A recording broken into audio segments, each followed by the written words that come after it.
بسم اللہ الرحمن الرحیم۔ محترم سامعین و سامعات، آج کا ہمارا موضوع ہے خدا کی حکومت۔ کچھ لوگ کہتے ہیں کہ مسلمانوں کا مشن یہ ہے کہ وہ دنیا میں خدا کی حکومت قائم کریں، مگر یہ خدا کے منصوبہ تخلیق سے بے خبری کا اعلان ہے۔ حقیقت یہ ہے کہ اس کائنات میں ہر لمحہ خدا کی حکومت کامل طور پر قائم ہے، اور مومن وہ ہے جو خدا کی اس قائم شدہ حکومت کا اعتراف کر کے اس کے آگے اختیارانہ طور پر سرنڈر کر دے۔ وہ اپنے آپ کو خدا کی اس قائم شدہ حکومت کا متقیانہ شہری بنا لے۔ اسی اختیاری اطاعت کا دوسرا نام ایمان ہے۔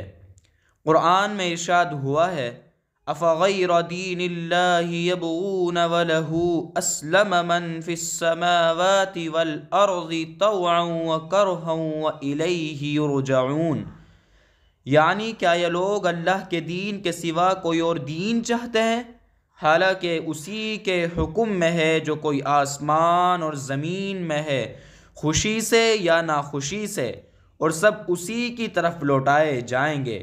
اس کا مطلب یہ ہے کہ اللہ نے اپنا دین ساری کائنات میں جبراً قائم کر رکھا ہے۔ انسان کو یہی دین اپنے ذاتی فیصلے کے تحت اختیار کرنا ہے۔ اس اختیار کا تعلق اصلاً فرد سے ہے، نہ کہ مخصوص نظام کے قیام سے۔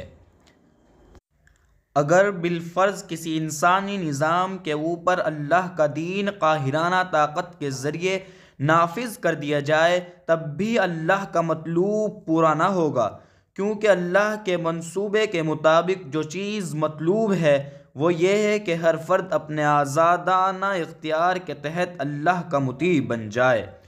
قرآن میں مختلف انداز سے یہ بات کہی گئی ہے کہ اللہ نے اپنے پیغمبر کے ذریعے حق اور باطل کو واضح طور پر بیان کر دیا ہے۔ اب جو شخص چاہے اس کا مؤمن بنے اور جو شخص چاہے اس کا انکار کر دے۔ اس سے معلوم ہوا کہ اللہ یہ چاہتا ہے کہ وہ لوگوں کو اپنے منصوبہ تخلیق سے آگاہ کرے، پھر دیکھے کہ کون شخص اپنی آزادی کے ساتھ اختیارانہ طور پر اطاعت کا ثبوت دے کر انعام کا مستحق بنتا ہے، اور کون شخص آزادانہ نافرمانی میں مبتلا ہو کر ابدی ناکامی سے دوچار ہوتا ہے۔ خدا کی اطاعت کا بجبر نافذ کیا جانے والا نظام خدا کے تخلیقی منصوبے کی نفی ہے، اس لیے وہ خدا کا مطلوب عمل نہیں، اور یہی وجہ ہے کہ اس طرح قاہرانہ اطاعت کا نظام پوری انسانی تاریخ میں کبھی اس دنیا میں قائم نہیں ہوا، اور اس کی وجہ یہ تھی کہ وہ خدا کا مطلوب ہی نہ تھا۔ جزاک اللہ۔